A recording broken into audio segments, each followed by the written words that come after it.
You're standing in the soft blue shadow of morning, somewhere in Istanbul, though no one calls it that yet. It's still Constantinople, depending on whom you ask. The sky is yawning overhead, a drowsy shade of apricot bleeding into the domes of the city. The air is thick with something between damp silk and baked bread. You hear a pigeon flap lazily past.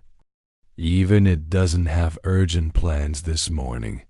A cart creaks by, its wooden wheels sighing over the cobbled street. The vendor pushing it sells cucumbers and opinions, the latter more freely. You pass a doorway where an elderly man sits cross-legged, carving arabesques into the arm of a cedar chair. The scent of shaved wood floats toward you like memory. He hums a song that doesn't mind being forgotten. You haven't been here long, and yet the street already knows your footsteps. A little girl peers at you from behind a basket of rose petals. She holds up a petal and whispers, "Sadik." That's not her name. It's the name of the bench next to her.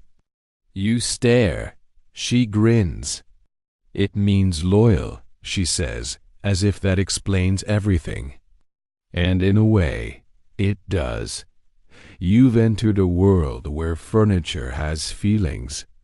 Not because people here were lonely, though some certainly were, but because the Ottomans had a habit, a poetic compulsion really, of naming everyday objects after emotional virtues. A chair could be Huser, peace. A chest might be Kiskanklik, jealousy. A bed could be called Sabat, perseverance. Imagine tucking yourself in at night with that kind of commitment. Now, you may be wondering how anyone gets anything done in a city where a wardrobe might be offended if you close it too hard. But relax. Getting things done is highly overrated. You probably won't make it through this day. Still, before you drift off entirely, would you gently tap the like button with the same reverence you'd use to close a centuries-old writing desk named Kefkat, compassion? And if you're still awake enough, tell us your location and the local time in the comments. There's something comforting in knowing who else is listening under a similar moon. Now let's ease into tonight's journey.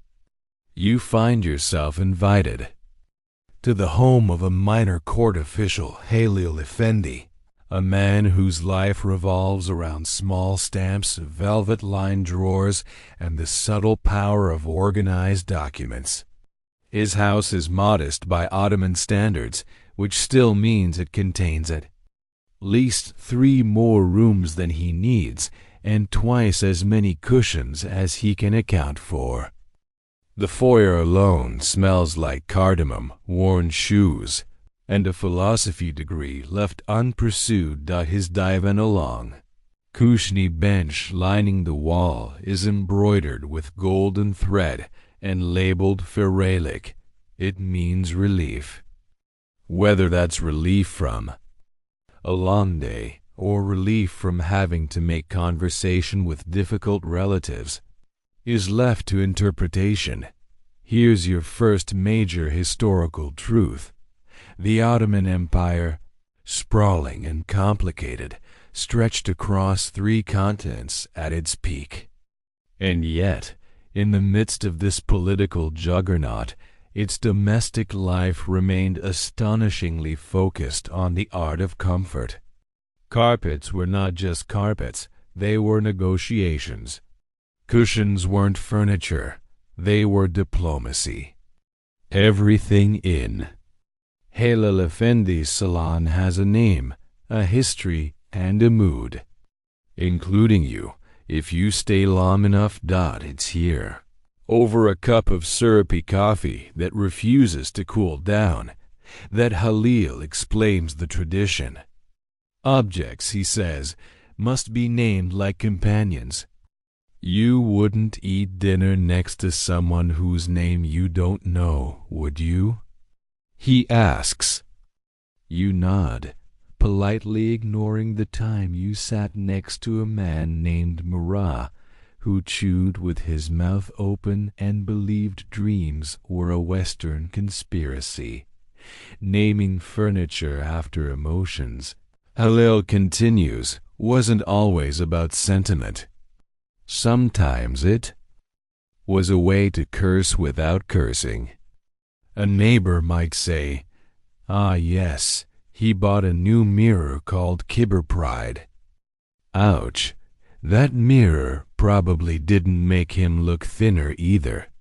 And in one of those delightful flourishes of cultural trivia, there's a rumor, though unconfirmed, that certain wealthy households maintained entire furniture ensembles named after the 7 deadly sins, purely out of ironic flair.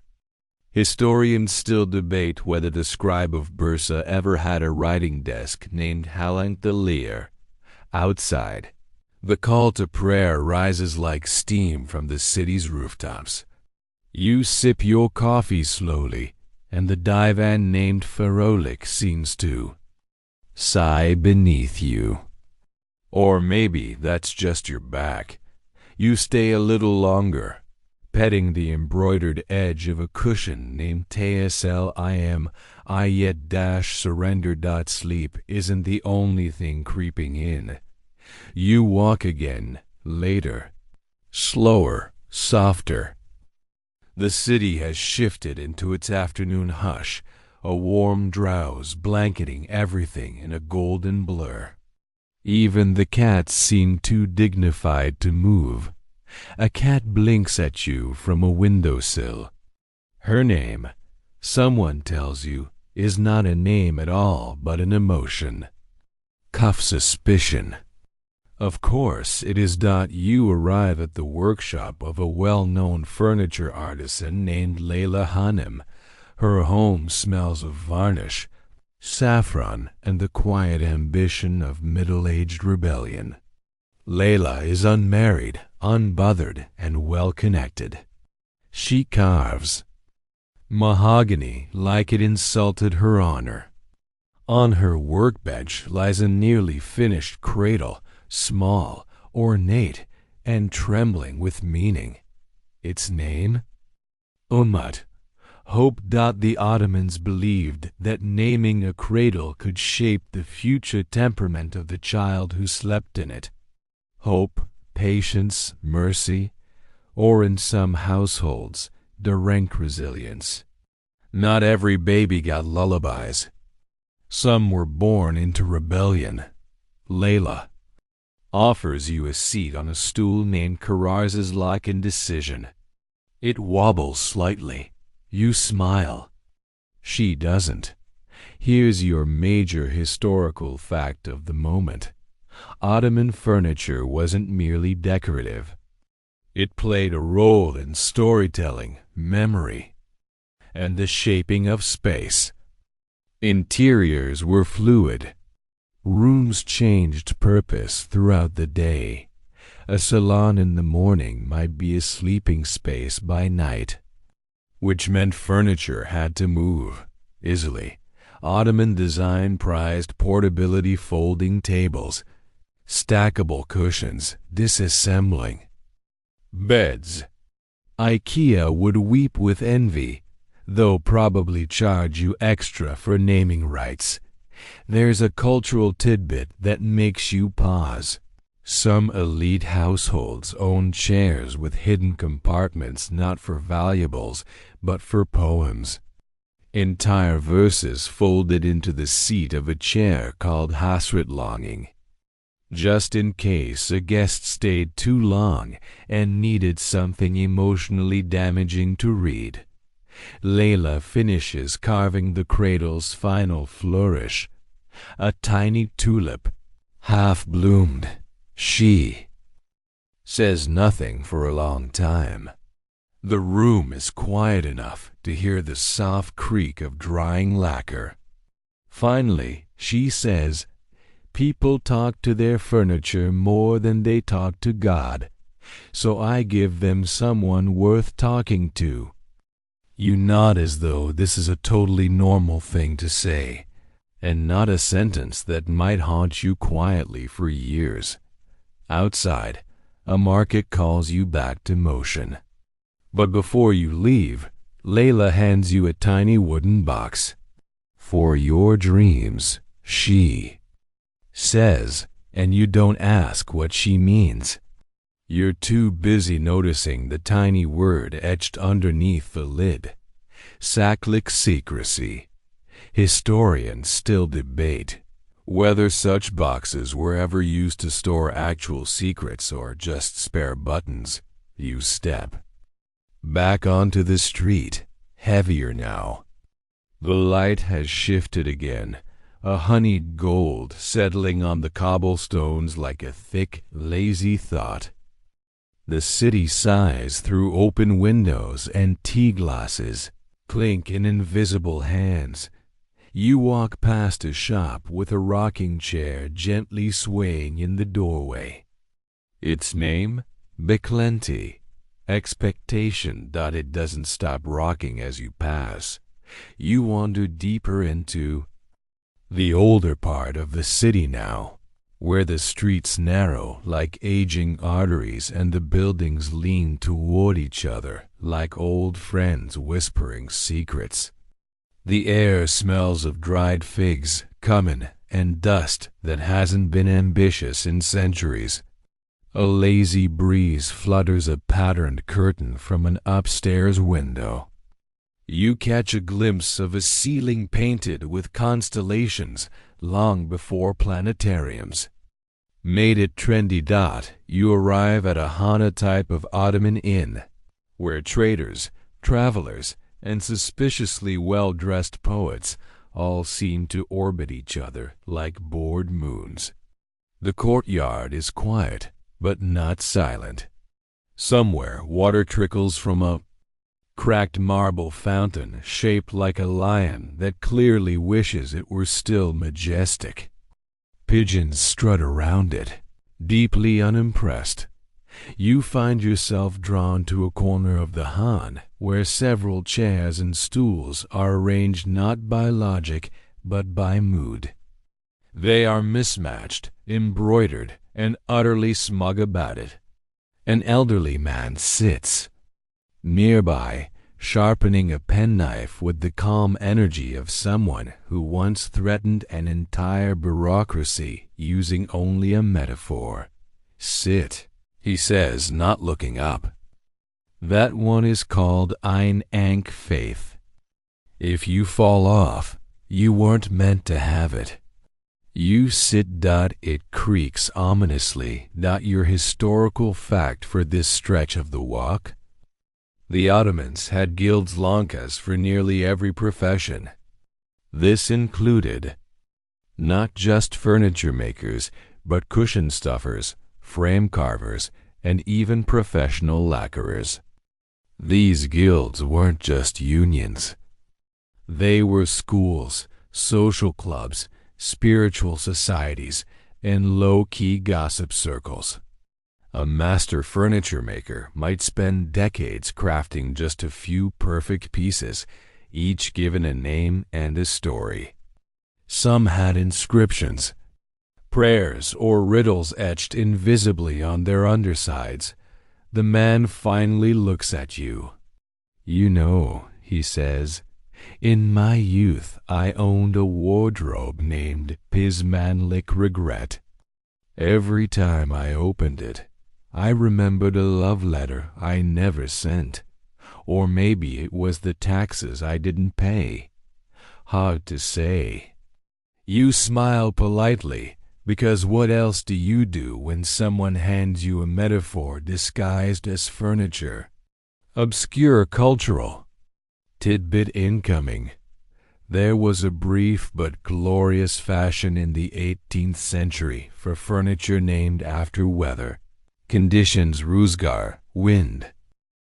Nem humidity, Golgelli, shaded. Some scholars think it reflected the growing obsession with inner temperament mirroring outer climate. Others think it was just a very poetic way to complain about leaky ceilings. The man picks up a tiny footstool and passes it to you like a sacred object.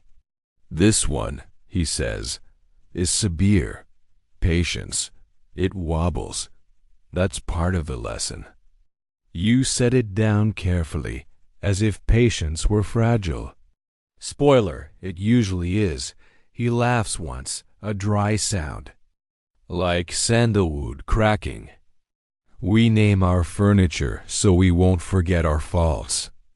Or, he adds with a shrug, so we can blame them on chairs. Somewhere nearby, a lute begins to play a slow, meandering tune that's not in a hurry to resolve itself. A woman in silk passes the Han's entrance, her scarf trailing behind her like punctuation. The sun is beginning its slow descent now, buttering the stone walls with soft gold.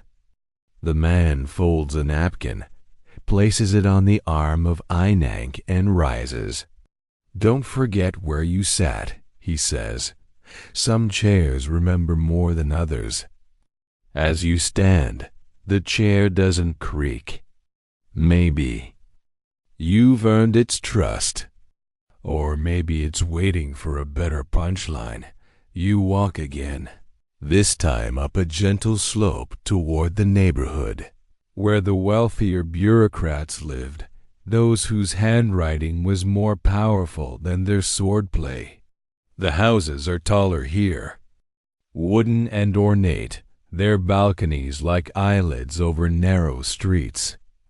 The scent of jasmine drips from the air like something steeped too long.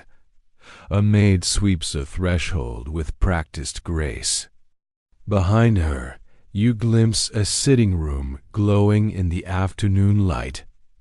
An elegant chair sits in the center, facing the window like it's expecting an apology. Its back is tall, inlaid with mother of pearl, and utterly dramatic. Its name, you are told, is Gurur-pride. Of course it is.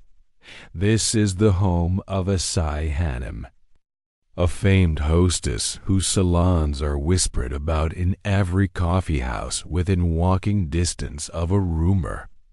She invites you in without hesitation and offers tea the color of molten amber. Her parlor is a museum of emotional furniture. The couch is Toselli comfort. The reading stand is Mera curiosity. Even the fireplace has a plaque, I Nat, stubbornness. It's never once gone out early. A sigh. Hanem is reading a book bound in green leather and holding it like it once broke her heart. She gestures for you to sit on the ottoman called storiessleep impatience. You hesitate, naturally. Here's your next historical anchor. The word Ottoman for the low, legless seat we know today actually comes from this empire, where floor-level furniture was not a casual design choice, but a cultural necessity. The Ottoman aesthetic favored low seating, not just for comfort, but to encourage humility, equality in conversation, and occasionally to help one avoid standing in a room where someone higher ranked had just entered. In Azzy's case, it's all about power, specifically the elegant, unspoken kind. Every item here has a name, and you suspect they're more loyal than her dinner guests. She tells you about her favorite piece, a writing desk named Vazgekik's Letting Go. She says it was a gift from a man who had the good sense to leave before, becoming a memory. You wonder how often that desk is used, and how many letters it contains. Unsent. Here's a lesser-known tidbit. It was once fashionable in Ottoman upper society to hold naming ceremonies for new pieces of furniture, complete with music, sweets, and sarcastic poetry. A chair might be named Kaskinlik Bewilderment after a particularly confusing week in politics. Sometimes the name stuck. Sometimes they were changed silently after a divorce. You sip your tea slowly, aware that even the porcelain cup probably has an opinion about your posture. Asai leans closer. The name gives it a soul, she says. Otherwise it's just wood and cloth, like a man without a story. You look again at the couch. Tazeli, comfort. Its velvet seems to sigh under the weight of memories it didn't ask for. Outside. Dusk creeps in quietly. The candles are lit one by one, their flames catching in mirrors like old gossip returning for another round. As you prepare to leave, Asai hands you a tiny embroidered pillow. What's its name? You ask. She smiles. Cyclic, confusion. You'll figure out why eventually. You walk back into the evening light, cradling confusion in your hands. Some days are like that, and some cushions are very honest about it. You walk now under the lantern-colored sky, where day exhales its final breath and night begins to stretch, unhurried and velvet-cloaked. Lamps flicker to life like shy stars, hung from iron hooks that have quietly held the weight of 1,000 forgotten evenings. You follow the curve of a winding street, one that feels like it wasn't planned so much as whispered into existence. The path leads you into a quiet courtyard, tucked behind a crooked archway and a fig tree with more personality than patience.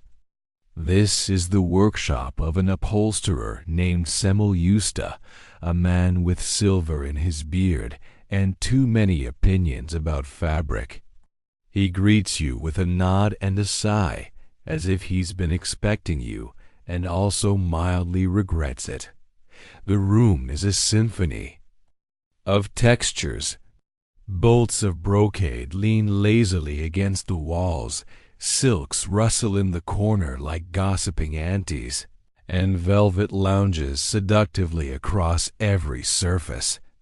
In the center, Simul stands beside a half-restored divan with lion-footed legs and a suspiciously dramatic tassel situation. This, he says, brushing the edge like a lover he still owes money to, Islam longing. You run your hand over the faded embroidery. It feels like a memory of something you never had. Here's your historical fact. Ottoman interior design wasn't just about luxury. It was about layering, texture, color, scent, sound. Homes were orchestrated like symphonies, where even the creak of a floorboard might be considered part of the composition. Pillows were stacked in rhythmic arrangements. Tapestries weren't just decor. They were insulation, soundproofing, and sometimes petty political statements if the design hinted at someone's defeat. Semel invites you to sit on a smaller, cushion-heavy chair named Karamsarlik Melancholy. It does not bounce back after you sit. It seems resigned. You understand each other immediately. Obscure cultural detail for the evening. In some households, the cushions were so numerous and seasonal that families gave them names to keep track, like Bahan Ezesi, Spring Cheer, or Kikin Haisuzu. Winter's grumpiness. Some families even rotated them based on mood or the temperament of the guests. There are rumors of a cushion named Missafurligan Sanu, and of the visit quietly appearing when guests overstayed their welcome. Semel chuckles as he shows you a particularly Baroque pillow embroidered with the word Gerbet Exile.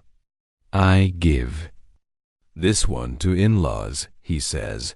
Without irony, he pours you a small glass of cherry juice that tastes like summer and unresolved feelings.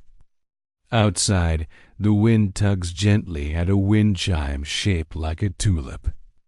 You hear the sound of distant conversation, half laughter, half regret, the kind of sound that belongs to both the past and a nearby rooftop.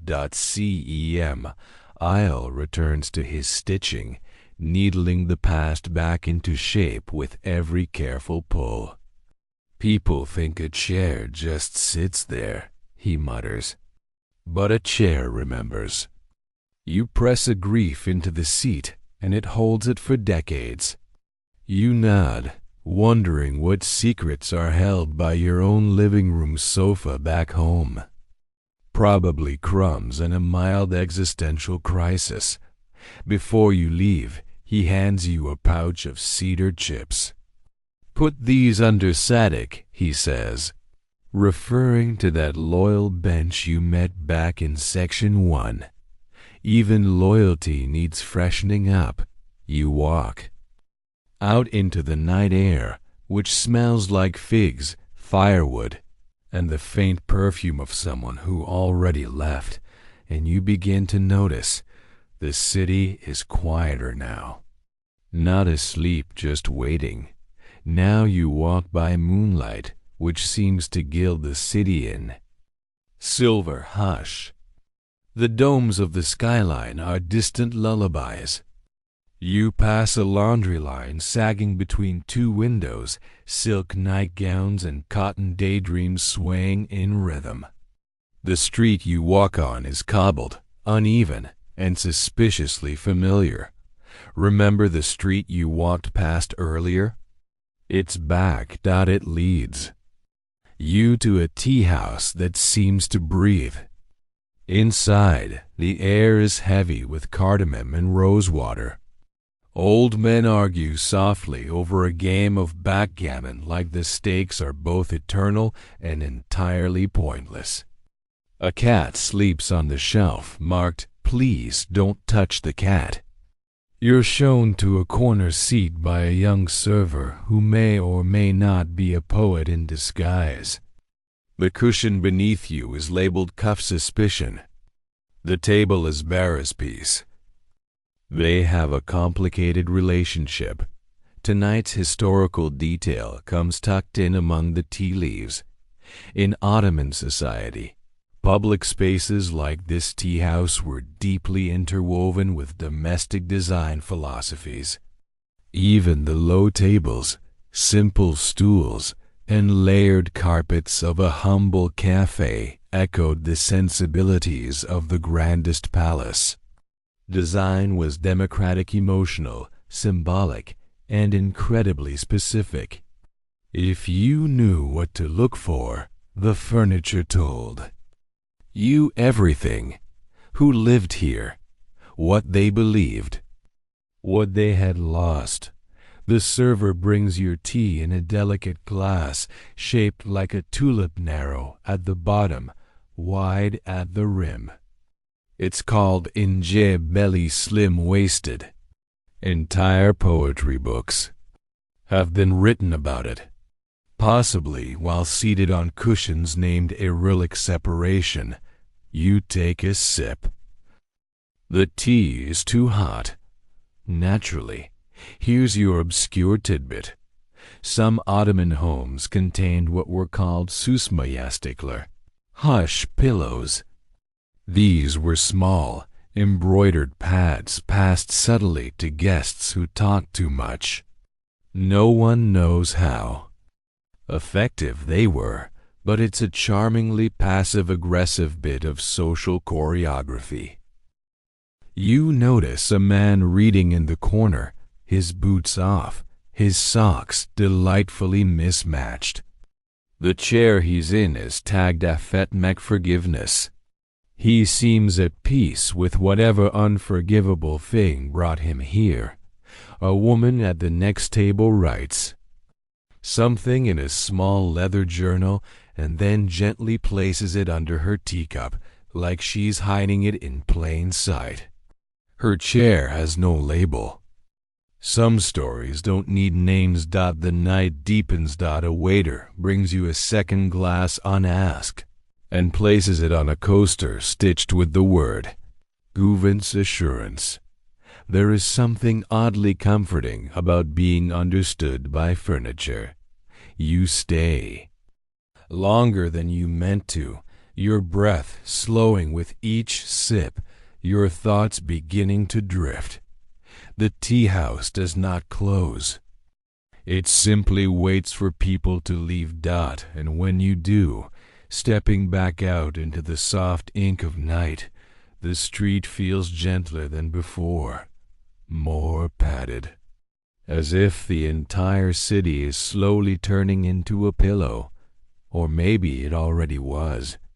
You continue walking, but it feels more like floating now. The street beneath your feet is less a surface and more suggestion stones softened by centuries. Lantern light puddling in amber pools. The air as thick as a lullaby. You arrive at a quiet home tucked between two taller buildings, like the youngest child in a family of loud siblings. Its shutters are painted in colors that no longer have names. There's a small brass plate by the door, engraved with swirling letters that simply read, Missa Furlick, Guesthood. A young man opens the door before you knock.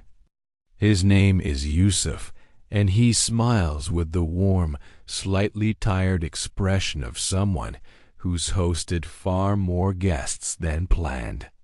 He welcomes you inside with a gesture that's part hospitality, part surrender. The sitting room is low-lit, warmed by a single oil lamp and the sigh of thick drapery. You take a seat on a floor cushion so plush it could qualify as a minor deity. Yusuf places a tray of walnuts, dried apricots, and sugared almonds before you, then settles into a nearby armchair dark green, slightly frayed and deeply confident. In its own comfort, its name, of course, is Alkscanlic Habit. Tonight's historical fact arrives with the almond. The Ottoman tradition of guest hosting was practically sacred. The idea of misafirlik meant that a guest, even unexpected, was not just welcomed, they were obligated to be treated with honor, food, and a complete suspension of one's regular plans. In many households, there were separate cushions, utensils, even soap kept clean and unused for when someone knocked on the door. Hospitality wasn't just good manners. It was infrastructure. YUSUF pours water into a copper ewer and washes his hands with rose-scented soap. You catch sight of a wooden towel rack near the basin. Its carved name, Arnmak, cleansing, emotionally and hygienically appropriate. He tells you, with gentle amusement, that his great-grandfather once named a dining bench psychiatric complaint because every meal seemed to begin with someone pointing out the rice was overcooked. No one has dared rename it since. Obscure cultural tidbit. In some regions of the empire, certain houses kept a guest chest filled with spare slippers, prayer mats, and extra scarves. These were often labeled with emotional titles like Ikram, generosity, or Rahmet, mercy. If a guest opened the wrong drawer, it was considered a philosophical accident, not a mistake. Yusuf's home hums with quiet intention. Each item has its story, none of them loud. A framed tapestry above the door reads Umakaklik softness. A worn tray is etched with Beklamic waiting. Even the teacups bear tiny inscriptions: forgive, remember, breathe.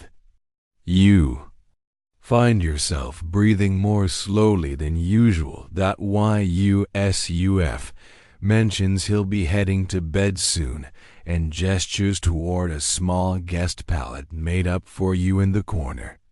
That mattress is called Jeji, he says, temporary. But that doesn't mean it isn't comfortable. You lie down. The pillow is embroidered with TSLIMI, yet dash surrender. Of course it is.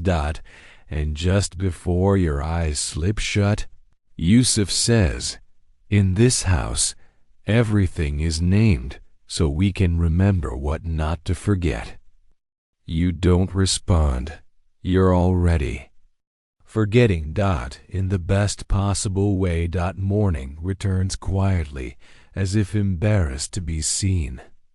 Light filters through a screen of lace curtains, casting delicate shadows on the walls like a theater of memories performing at half attendance.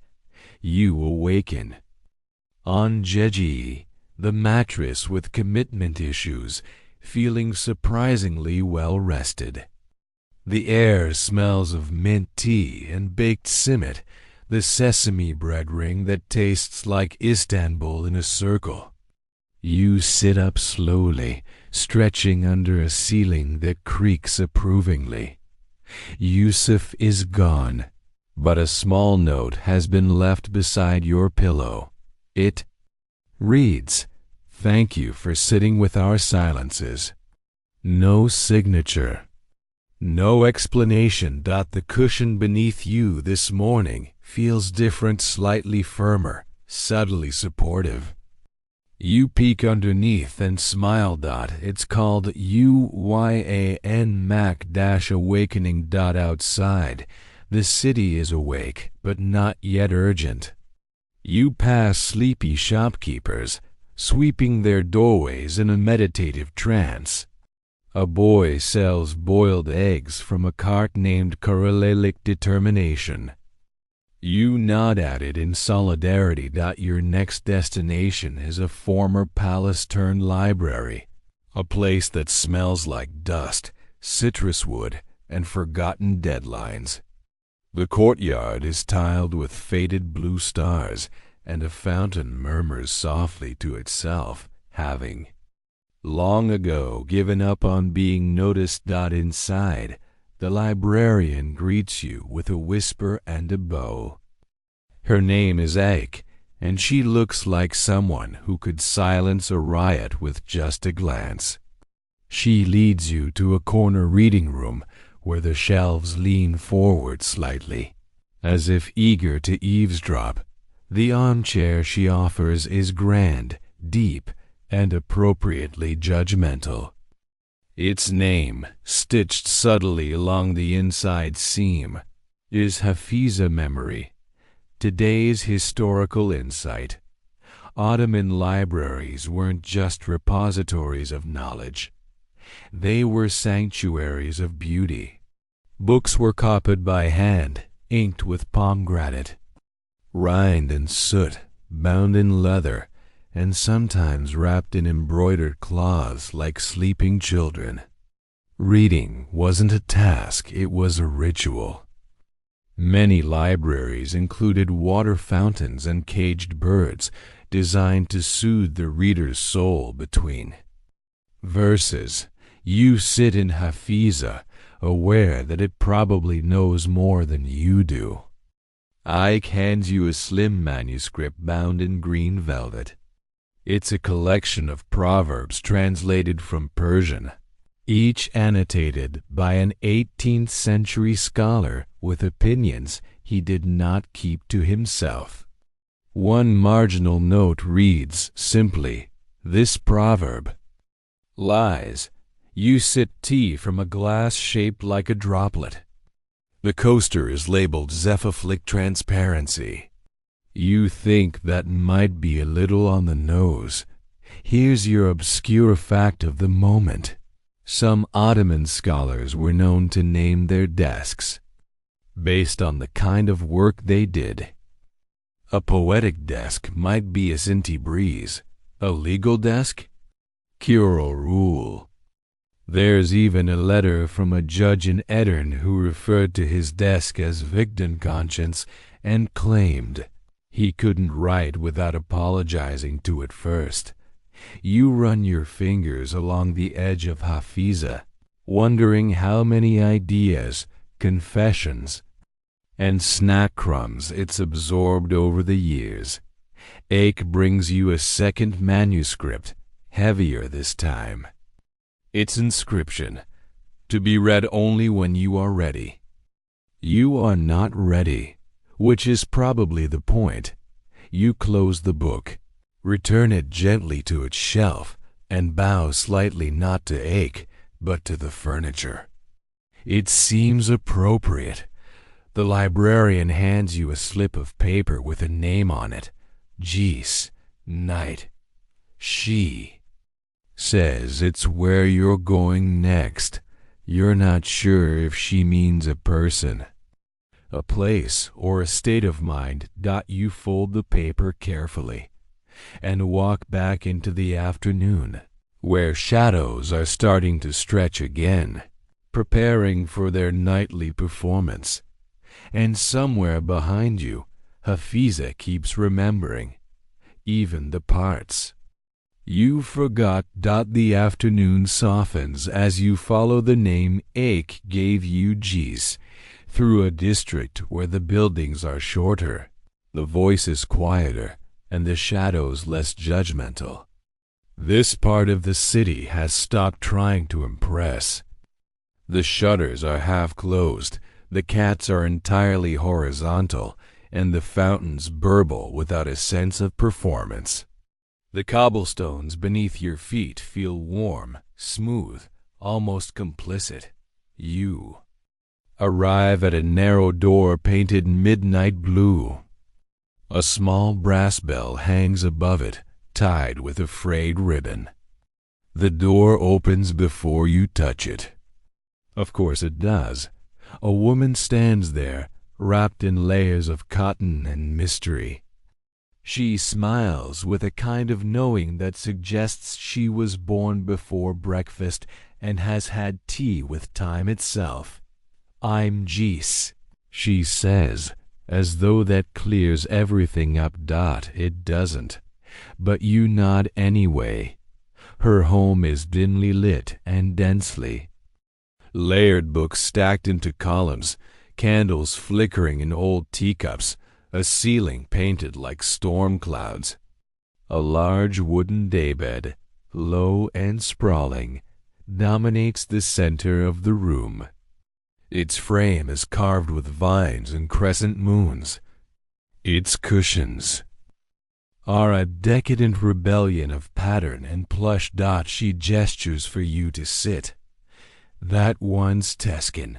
Calm. You do. It lives up to the name.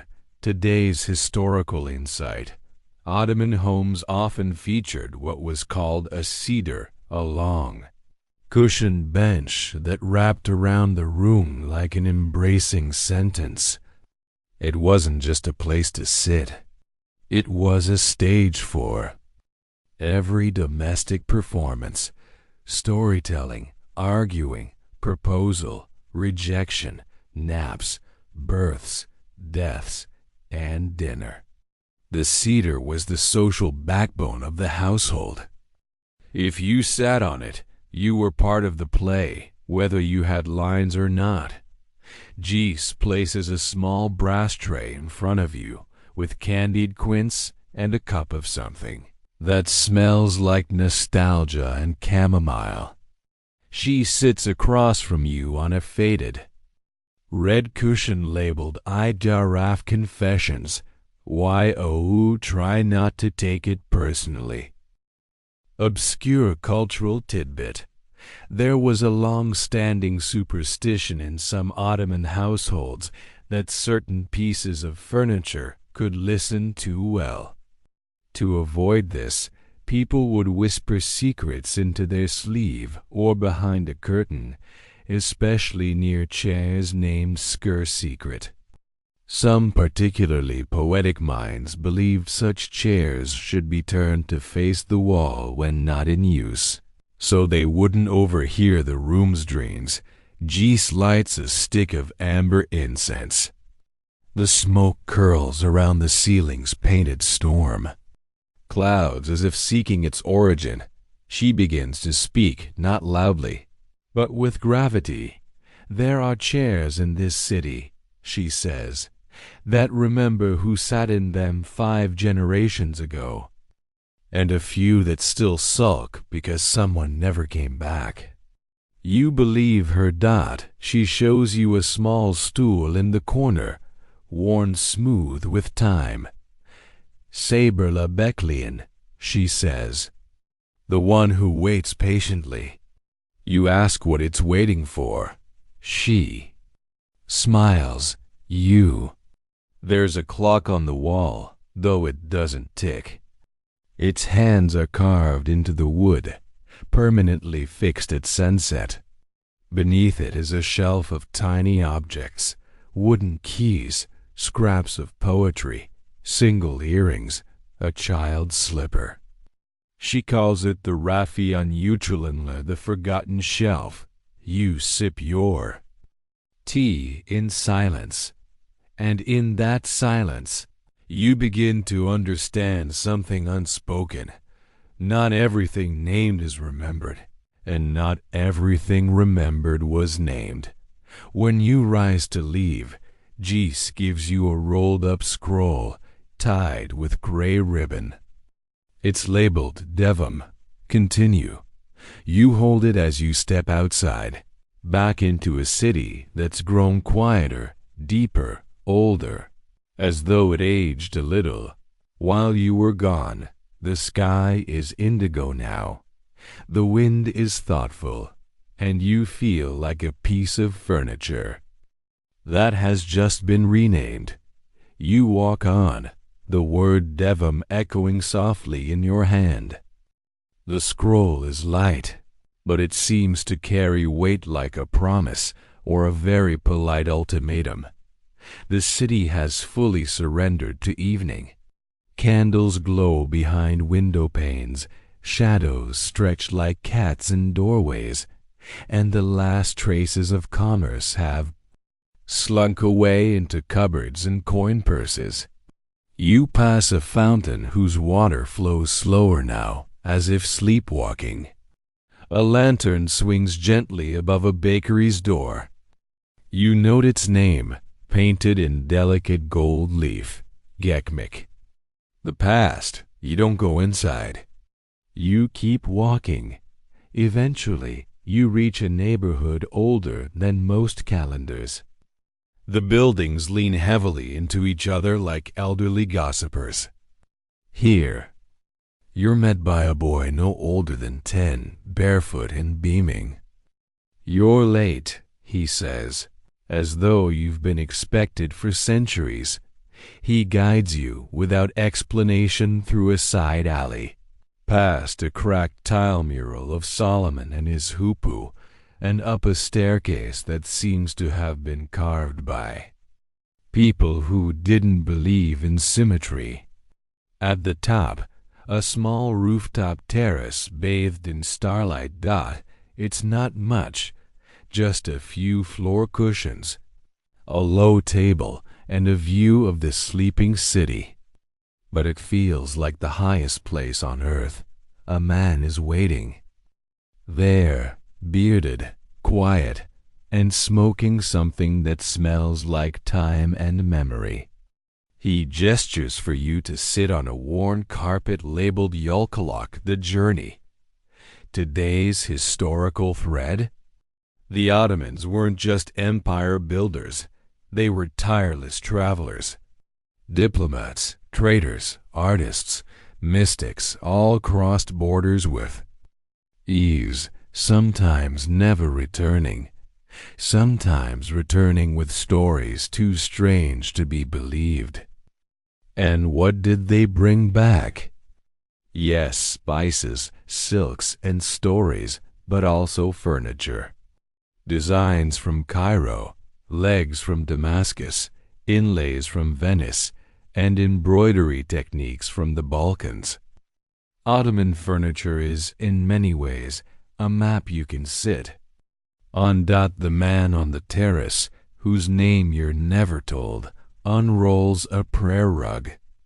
Not to pray, just to explain. This, he says, running his hand across the fabric, is direction. You face one way, you pray. You face another, you sleep. You turn it again, and it becomes a story. He hands you a folded napkin from a basket beside him. It's stitched with a single word, Kayep, lost. Obscure fact? It was not uncommon in traveling households, caravanserais, merchant families, for furniture to be folded, packed, and carried like luggage. Collapsible stools, roll-up beds, nesting tables. Each one had a name, a mood, and an origin story. In one famous case, a court musician traveled with a collapsible zither stand named Bekliik Waiting. It folded into the size of a watermelon and was never stolen because it was too poetic to pawn. You sit on the carpet of Yolkalok and look out over the rooftops.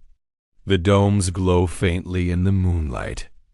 Somewhere below, the city sleeps. But up here, time is doing something different. It's pausing, stretching, yawning. The man pours a small cup of something bitter and medicinal. You sip it. It tastes like dried leaves, unresolved emotion, and possibly clove. He offers you a final word before you leave, Varlik, presence. You don't ask what it means. You just carry it with you. As you descend the stairs, the boy is already gone. The alley smells like basil. A cat blinks at you, then returns to ignoring existence. You unfold the scroll Jees gave you. It's blank, which, of course, is its own kind of instruction. You move through the city, now like a whisper. Each step quieter than the last, until even your shadow seems reluctant to follow. The streets have lost their edges, softening into curves, their corners folding inward like the last page of a well-loved book. Everything feels a little slower, as if the city, too, is beginning to dream. You arrive at a small house perched above a terraced garden. The door opens before you knock again. There seems to be a pattern here. This time, it's an old woman who greets you, wearing a shawl the color of faded lilacs and slippers that announce nothing. Come, she says, with the finality of someone who's already lived through your indecision. You obey, as if your will were just another piece of polite furniture. The home is filled with plants. Ferns trail from the ceiling. Basil grows in ceramic pots on the windowsill. A fig tree leans lazily through an open skylight, too dignified to ask permission. Everything smells like mint and memory. You sit, this time on a cushion shaped like a sleeping cat. its name stitched into one ear. Minute. Gratitude. The old woman begins pouring something thick and warm into clay mugs. It smells like cinnamon and crushed almonds. Salep, she says, for sleeping minds. Tonight's historical note comes steeped in steam. Salep was a beloved winter drink in the Ottoman Empire, made from wild orchid tubers. It was said to strengthen the heart, soothe the lungs, and crucially calm the restless. Street vendors once carried brass jugs strapped to their backs, steam billowing as they poured poetry into cups. The woman's name is Zeliha, and she tells you without being asked that her family once made furniture for the harem of the Topkapi palace. We made the couches where secrets were whispered, she says, stirring her drink, and the beds where no one slept. You nod as if that makes sense. It probably does. In a way you're not ready to understand. Tonight's obscure cultural tidbit. Some of the most ornate Ottoman furniture was not made for the sultan or viziers, but for the women's quarters. Elaborate mother-of-pearl inlays, velvet of impossible richness, even tiny drawers hidden behind mirror panels, used to store letters, combs, or, occasionally, well-sharpened opinions. There are even records of a dressing table named Gechenmek Resentment. It held a secret drawer only accessible when one of its legs was turned precisely 90 degrees. Subtlety, thy name is carpentry. Zeliha shows you a mirror on the far wall. Its frame is old, cracked in the corners, but fiercely proud. That's Haderlamak, she says, to remember. Never lets you lie to yourself for too long. You catch your reflection. You look older. Or maybe just honest dot. She offers you a small cushion before you go, wrapped in a faded scarf. It has no label, but she says, you'll know its name when you need it. Outside, the sky is so full of stars it feels like it might spill.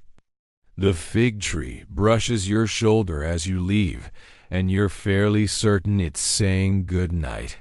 The road beckons, but softer now, like it too, is trying not to wake you. You return to a quieter part of the city, quieter even than silence. The air here feels padded. The buildings do not loom. They linger. You walk slower, your feet no longer stepping on the street, but with it. You pass an old hammam, long closed for the night. Its windows are fogged with sleep. Somewhere, steam sighs into forgotten pipes. You hear it, but only barely. Like the breath of a ghost with excellent manners, you find yourself drawn to a small wooden gate beside a cracked tile wall. Painted on the gate in curling script is the word era. Interlude. Inside is a courtyard bathed in moonlight. It's empty, except for a single low bench carved from walnut. On its back is etched the name Denge, balance. Tonight's historical fact: Ottoman gardens weren't just about plants. They were extensions of the interior living rooms without. Ceilings, benches, fountains, shaded alcoves, and even writing desks were often placed among the jasmine and cypress. The idea was not to escape the world, but to invite it in under supervision. Gardens were curated serenity. You didn't grow what you needed. You grew what you felt. You sit on bench. It's cool to the touch, and yet it warms quickly beneath. There is no sound but your breath and the occasional protest of an old wooden shutter adjusting to the wind. You notice a shelf built into the courtyard wall, very small, just wide enough to hold a lamp and a cup. On it sits a note. This shelf is called Bekliik. It has been waiting for you. You don't know who wrote it. You don't ask. Obscure detail for tonight. In some Ottoman households, especially those with literary leanings, it was common to name not only furniture but empty spaces, nooks, thresholds, even shadows. One recorded example is Duraksama hesitation, small alcove in a scholar's home where guests often paused before knocking. Another was Saskunluk stillness, a narrow hallway left intentionally unfurnished, meant to offer a breath between more emotional rooms. You lean back on the bench, and the stars seem to settle slightly lower, as if joining you. A wind stirs through the garden. A fig leaf lands near your foot, its veins like tiny maps. You remember the scroll from earlier, the one labeled Devim. You unroll it again.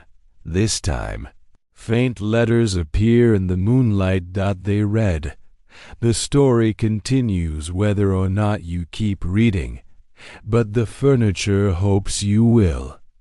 The wind rises briefly, and then gently the courtyard sleeps. And perhaps, without knowing it, so do you. You're not sure when you stood up, or when you started walking again. The courtyard faded behind you like a slow-moving wave, and now the night stretches ahead, long, soft, and less concerned with purpose. The air has cooled. A slight mist clings to the street corners, curling around lampposts and railings like an affectionate cat. Even the sounds of the city are hushed, as if the cobblestones themselves have tucked in for the evening. You turn down a narrow lane, barely wider than your shoulders. You have to duck beneath a low beam that hums quietly, either from age or contentment. On the other side, the world opens up into a square you don't remember finding before. Which is fair, because it probably wasn't here yesterday. Or maybe it was. Just shy. At the center of the square is an elegant circular pavilion, pillars carved like climbing vines, roof tiled in emerald green. Around it, several benches sit in a loose ring. Each one bears a name carved into its back. You read them slowly, like a list of half-forgotten feelings. Kaskanmek, jealousy. Kefkat, compassion. Tederjinlik, unease. Sevgi, affection. And then, across from you, Uten Mak, to feel shame. It seems awkward, a little too honest to be furniture. But it sits there, unbothered, shoulders squared like it has nothing left to prove. You sit on Kefkat instead. A safe choice. Cushioned, smooth, forgiving. Tonight's major historical fact leans into this gentle gathering. During the height of the Ottoman Empire, public spaces often served as emotional theaters, places not only of commerce or worship but of conversation, confession, and quiet reckoning. Storytellers would hold court in squares like this, reciting epics, folk tales, or personal laments to audiences that ranged from sleepy grandmothers to sharp-eyed palace guards.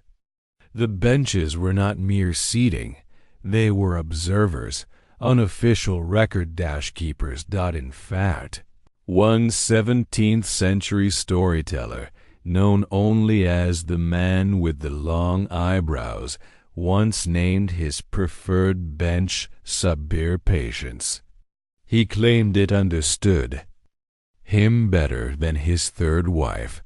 Tonight's obscure cultural tidbit? Ottoman benchmakers often embedded tiny slips of poetry into the backboard's handwritten. Verses rolled tight into hollowed wooden tubes. Most were never meant to be found. They were offerings, not announcements. A private moment between the carpenter and the concept of permanence. You feel something beneath your seat. A small bump under the wood. Curious, you lift the cushion and find a tiny paper tube, aged and fragile. With careful fingers, you coax it open.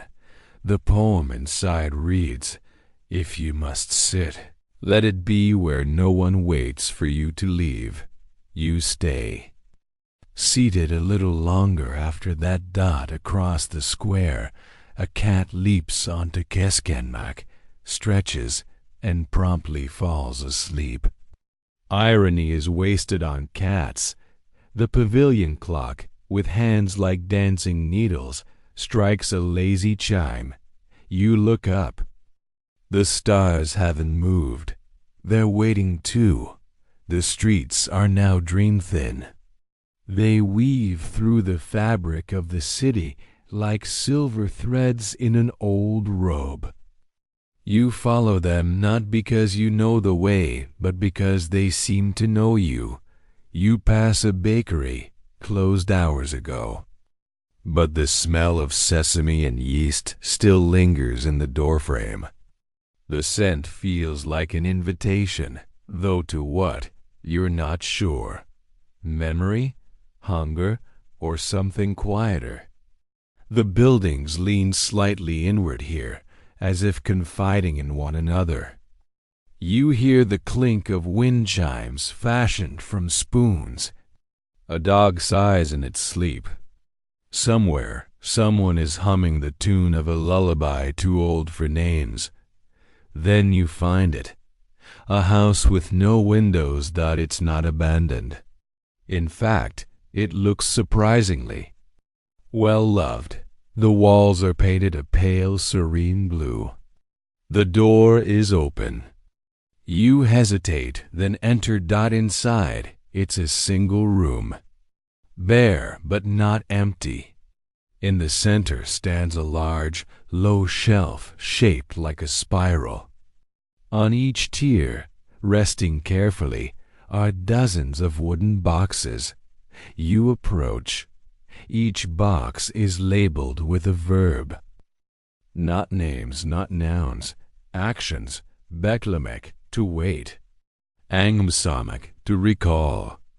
Inselamek, to examine closely. Yadsamak, to deny. The box you're drawn to is labeled Teslim Olmak, to surrender. You open it. Inside, a cushion. You sit on the floor beside it and let your hand rest gently on its surface. Tonight's historical anchor? There was a quiet renaissance during the late Ottoman period in the design of personal spaces for reflection, single-room retreats called inziva odasi, or rooms of seclusion, often tucked within libraries or private gardens. These rooms were kept spare by design, a cushion, a shelf, a small tray for tea. They were neither religious nor social, just still. Their purpose? To remind the visitor that existence didn't require performance. Tonight's obscure cultural thread? In the late 1800s, a Sufi dervish in Bursa reportedly created a practice of naming his bookshelves after moods. His favorite shelf, housing treatises on astronomy, was called Ikna Olmamak. To remain unconvinced. It's unclear whether he meant it as a joke or a life's mission. Historians still debate whether the practice of naming furniture after emotions was ever widespread, or just an eccentric urban habit among poets, scholars, and people who spent a bit too much time indoors with incense and stringed instruments. You place the box back. You feel not tired exactly, but hollowed out in the good way. Like something has made room inside you. You step back outside. The moon is lower now, hovering just above the rooftops like it's trying to hear your thoughts. In the distance, you hear it. Again, that quiet, strange melody. The one that sounds like laughter softened by memory. You follow it. You're nearly home. Or maybe you've been home for hours. Either way, the city doesn't mind. It keeps walking with you. You follow the melody. It drifts through the still air like a ribbon, twisting lazily between shuttered stalls and shuttered eyes. Someone is playing a ney flute somewhere beyond the archway, and the sound seeps into the stones beneath your feet. The kind of tune that forgets where it's going and takes its time remembering. You round a corner and find a small garden hidden between two abandoned shops. You could have sworn this wasn't here before. But the city does that. It folds itself around quiet places like this, letting them slip between yesterday and tomorrow. Lanterns hang low from wooden poles, their light yellow and sleepy, like butter melting on warm bread. A fig tree leans gently over a central fountain, which babbles politely to no one in particular. The air smells of mint and crushed thyme. You don't know where it's coming from, but you decide not to question it. A sign near the fountain reads, Exalarin, Dili Bakezi, the garden of speaking objects. You raise a brow. You're starting to suspect this city is teasing you, and yet there, on a stone bench beside the fountain, is another carved name, Karazislik Indecision. Of course, you sit on it, even though you're not sure you want to. How appropriate. Beside you, a series of small objects are arranged in a line along the ledge. A candlestick, a clay teacup, a broken compass, a spool of thread. Each with a little card tucked beside it. Each labeled with a feeling. The candlestick. In it, stubbornness. The teacup, Tizeli, consolation. The compass, Pismalik, regret. The thread, Baglilik, attachment. The items don't speak aloud, but you feel their quiet stories settle around you, like a quilt stitched from other people's pauses. The final historical fact of the night is more of a whisper than a proclamation. During the 18th century, Ottoman scholars and poets began producing small catalogues of emotional metaphors guides that matched human feelings with household objects, natural elements, and even furniture. These weren't textbooks or psychology manuals. They were more like meditative inventories. One, written by a scholar named Hafiz Emin, listed anger as a cabinet with too many locked drawers and hope as a chair placed just beside the window, facing the sea. It's a deeply Turkish concept that even a cup can ache and even a cushion can hold a grudge. And tonight's delightfully strange cultural tidbit? in a now-lost manuscript reportedly kept in the top copy. Palace. There was a record of an Ottoman court astrologer who insisted that the emotional names of furniture had to be astrologically timed. He refused to allow a wardrobe to be named Knees, Joy, during a waning moon, claiming it would turn it melancholic. A joyful wardrobe born under misfortune will eat your socks, he allegedly warned. Historians, you'll be happy to know, are still unsure whether he was joking. You linger in the garden. The moon dips just past the rooftops now, its silver edge brushing the tops of chimneys and the minds of sleeping pigeons. You lean back against storiessleep, the bench of indecision, and decide that no decision needs to be made. You close your eyes. The city exhales around you. You can feel it, not in your ears, but in your chest.